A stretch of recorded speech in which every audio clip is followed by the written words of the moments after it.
हवा में अजीब सी खुशबू आ रही है। क्या तुम दोनों महसूस कर रहे हो? हाँ मम्मा, जैसे कोई फ्रूट मिक्स कर रहा हो। नींबू जामुन जैसी खुशबू आ रही है। रात के समय कोई कैसे जूस बना सकता है माँ? पता नहीं बेटा, पर हर साल इसी रात को जंगल में जूस का ठेला लगता है। मतलब सच में जूस का ठेला होता है माँ? कहते हैं वो सिर्फ उन्हें दिखता है जिनका दिल सच्चा होता है। हरियाली, लगता है हवा में आम और जामुन दोनों मिल गए हैं। मिठू जी, मुझे भी ऐसे ही लग रहा है। ऐसी खुशबू जूस का ठेला जंगल में आता है। इस बार देखना, सबसे पहले हम पिएंगे। अरे लूसी, देखो हवा में कुछ मीठा सा लग रहा है। क्या लगता है तुमको? लगता है ठेला आ गया है। पर याद है ना, पिछली बार कालू कौवे ने जूस पीने की कोशिश की थी, उसका गला बंद हो गया था। हाँ मुझे याद है, 3 दिन तक का बिल्कुल नहीं कर पाया था वो। ये सब मुझे याद दिलाते हैं, पर इस बार मैं अलग करूँगा। कालू फिर मत जाओ, वो जूस जादुई है। जादुई नहीं, वो एक मीठा जूस है। इस बार मैं खुद रेसिपी चुरा लूंगा और पूरे जंगल का सबसे अमीर पक्षी बनूंगा। लगता है इस बार जूस का ठेला मेरे पास आने वाला है।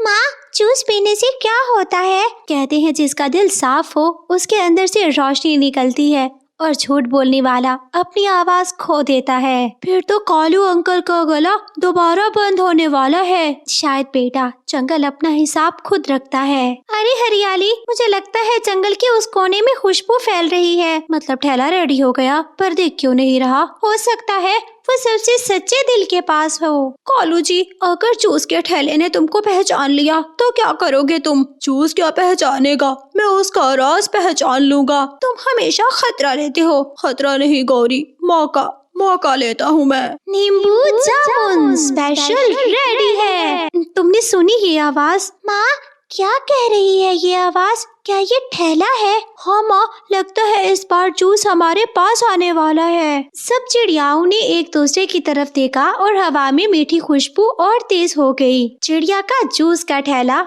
वापस आ गया था। गुड़िया कुकू, तुम दोनों ने वो आवाज सुनी ना? हाँ मम्मा, जैसे कोई हमसे कह रहा हो, आओ जूस लो। पर माँ, आवाज कहाँ से आई? मुझे लगता है झील की तरफ से।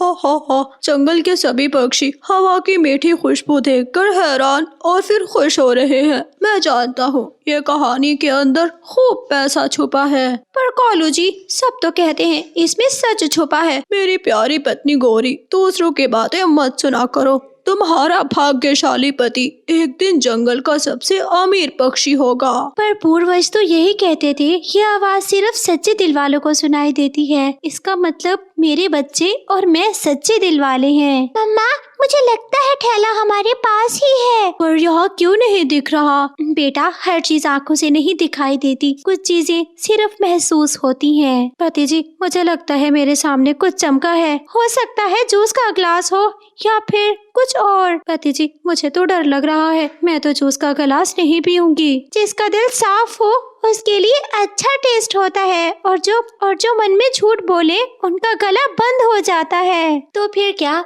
जंगल के एक कोने में कालू और उसका उल्लू दोस्त आपस में मिल गए। हो, सब दिल साफ करने चले हैं। मैं तो ग्लास ही चुरा लूंगा, दिल साफ करने की जरूरत नहीं पड़ेगी। कालू, मैं तेरी मदद कर सकता हूँ। मैं रात को सब देख सकता हूँ, पर ध्यान रखना, आधा जूस तुम्हारा और आधा मेरा। कालू जंगल में इधर उधर फिरने लगा। फिर वो अपने दोस्त उल्लू के पास आता है। उल्लू सुन, मैंने एक आइडिया सोचा है। जंगल में सब दिल साफ कर रहे हैं और मैं उनके ग्लास बदल दूंगा। कालू, तू हर बार झूठ बोलता है। ये जूस सिर्फ सच्चाई को पसंद करता है, तो मैं भी सच बोल देता हूँ। मुझे सिर्फ अपनी जीत चाहिए। कालू जी, अगर जूस ने तुझे पहचान लिया तो फिर मैं कह दूंगा मैं शेफ हूँ, जूस मेरा है। कालू, मैं जा रहा हूँ। जूस के साथ खेलना आसान नहीं। उल्लू हार गया, अब तुम और तुम्हारी जिद। रानू चिड़िया के घर के बाहर कुछ चमक रहा था। रानू और बच्चे जल्दी से बाहर आए। उन्होंने देखा वहाँ पर एक बहुत सुंदर जूस का ठेला लगा हुआ है। उनके घर के सामने एक सुंदर जादुई ठेला था, जो कि जूस का ठेला था। उससे रोशनी निकल रही थी और यूं लग रहा था कि जैसे पूरा जंगल रोशन हो गया हो। रानो चिड़िया, उसके बच्चे कुकू और गुड़िया वहाँ पर जूस के पास आए। अम्मा, इसका मतलब हम सच्चे दिल वाले हैं। मेरे बच्चे, ऐसे गर्व में मत आओ, पहले जूस का ग्लास पिएंगे, ये जंगल फैसला करेगा। उस थैले से 3 जादुई जूस के ग्लास निकले और वो जूस के ग्लास बहुत मीठे मीठे जूस वाले थे। तीनों ने जूस खत्म किया, उनका गला बिल्कुल भी बंद नहीं हुआ। रानो चिड़िया खूबसूरत परी में बदल गई, उनकी बेटी गुड़िया तितली में बदल गई और साथ में कुकू जुगनू में बदल गया। माँ, मैं तितली बन गई और माँ, मैं जुगनू और मैं सुंदर सी परी बन गई। इसका मतलब हम सच्चे दिल वाले हैं। वो लोग जूस का थैला लेकर जंगल की ओर निकल गए। जंगल के पक्षियों को जूस पीने के लिए बुलाया। आ जाइए, जूस पीजिए, मीठा जूस, रस रसीला जूस, एकदम ताजा जादुई जूस। तभी जंगल के पक्षी बाहर आ गए और उन्होंने एक लंबी लाइन बना ली। जिनके दिल में खोट था वो बहुत डर रहे थे। चिड़िया ने तोता और तोती को जूस दिया। उन्होंने जूस पिया, नाचते गाते अपने गीत सुनाते। वहाँ से वो लोग एक साइड पर चले गए। कबूतर कबूतरी का भी दिल साफ था। जूस पीकर वो भी इम्तिहान में पास हो गए। परी जी, मैं बहुत बीमार हूँ, मैं जूस यहाँ पर नहीं पी सकता। तुम एक काम करो, मुझे जूस दे दो, मैं घर जाकर पी लूँगा। हाँ हाँ परी जी, मेरा पति बहुत बीमार है, ये जूस मेरे पति को घर के लिए दे दो। मैं परी नहीं, मैं रानो हूँ। जंगल ने मुझे अपने इम्तिहान में पास करके जूस का थैला दिया है और याद रखना, ये जूस यहीं पर ही पीना है, सबके सामने।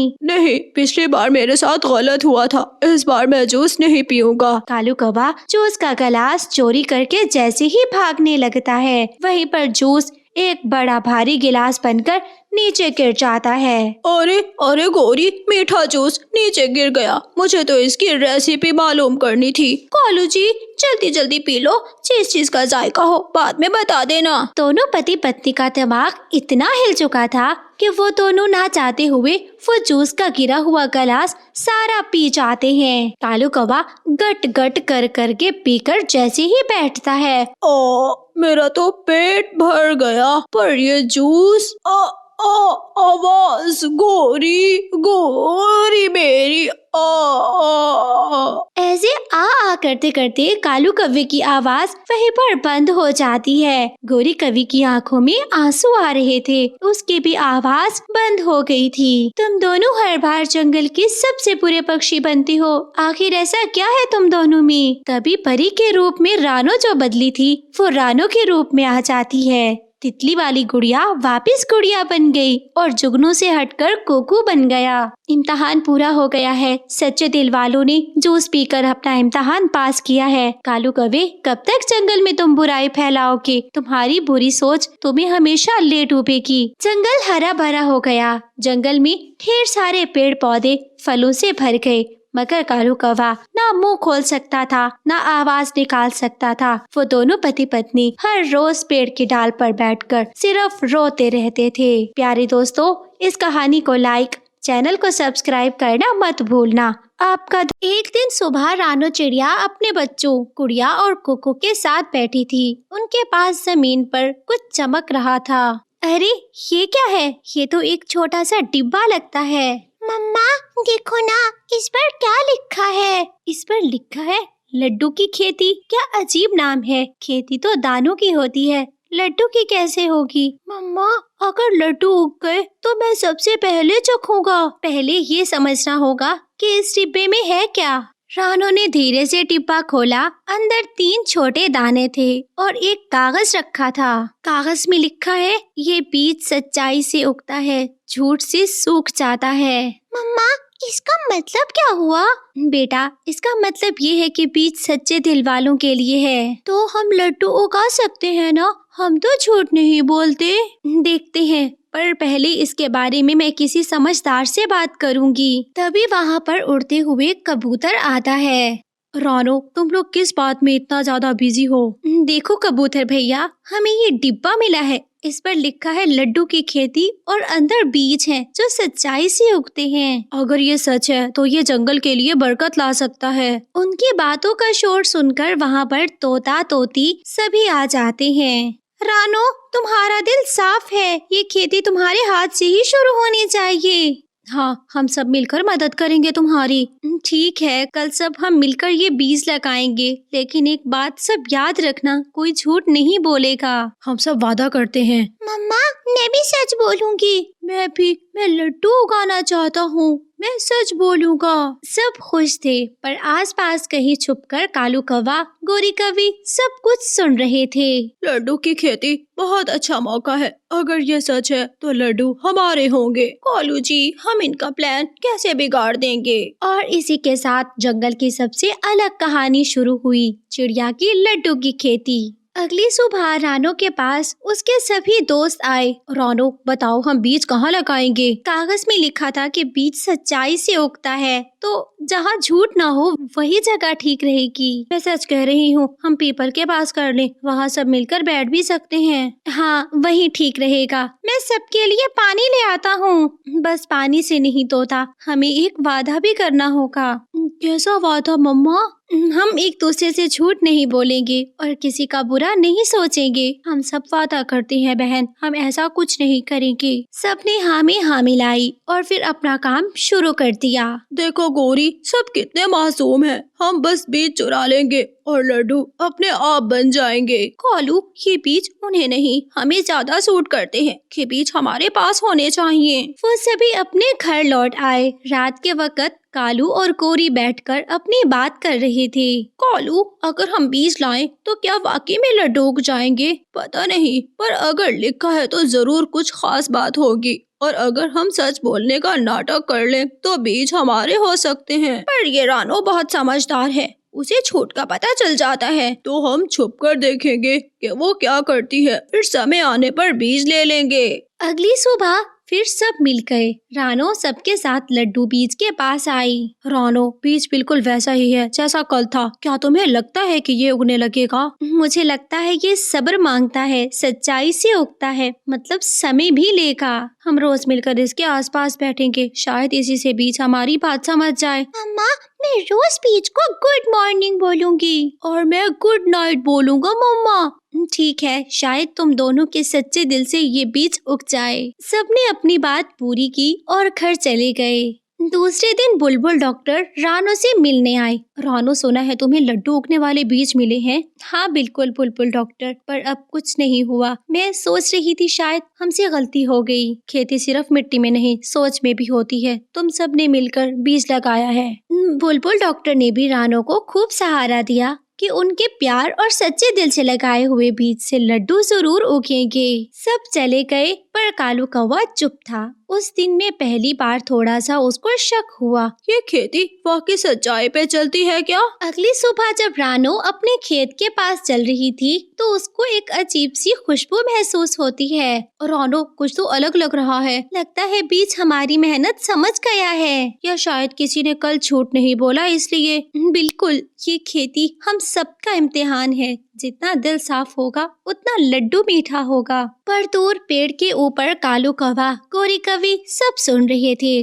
कालू ने धीरे से कहा, अब समझ गया गोरी, आज रात हम बीज के पास जाएंगे। रात का समय था, जंगल शांत था। बस पेड़ के पास कालू कौवा और गोरी कवि बात कर रहे थे। कालू जी, सब सो गए होंगे, अब हम बीज के पास जाकर देखते हैं। हाँ, पर याद रखना, कुछ गलत मत बोलना, ये बीज सच्चाई पर चलने वाला है। ठीक है, मैं तो बस हल्के से देखूंगी। दोनों धीरे धीरे से बीज के पास गए। बीज बिल्कुल चुप था। बीज, हम तुमसे कुछ पूछना चाहते हैं। अगर तुम सच में लड्डू उगाते हो तो हमें बताओ। हाँ, हम भी सच्चे हैं, हम झूठ कब बोलते हैं। उसके बाद कुछ देर तक तो आवाज नहीं आई। कालू और गोरी ने एक दूसरे को देखा। लगता है ये बीज कुछ नहीं करेगा, शायद ये बेकार ही है। सुबह सबको बोल देंगे कि कुछ नहीं उगता। जब दोनों वहाँ से जाने लगे तो बीज के पास से हल्की खुशबू निकलकर रुक गई। अगली सुबह सब वापस आए। बीज का रंग देखकर सब थोड़ा हैरान थे। रानो, ये रंग बदल गया है।